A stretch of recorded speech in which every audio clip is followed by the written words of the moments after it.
orën 12:00 është parashikuar që të zhvillohet seanca paraprake nëse dosja ish presidentit Ilir Meta, ish bashkëshortes e tij Monika Kryemadhe, si dhe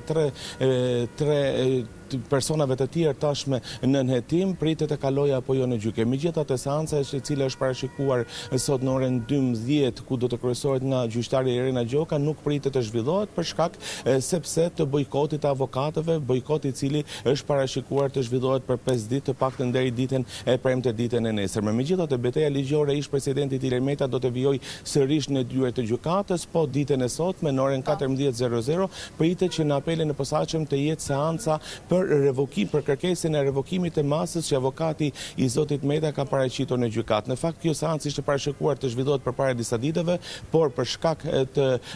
ku avokati u shpreh se në flet thirrjen e gjykatës nuk ishte shkruar emri gjyqtarit dhe për këtë arsye I mungoi dhe nuk mori pjesë në gjykatë, çka e bëri që të shtyhet për ditën e sotme.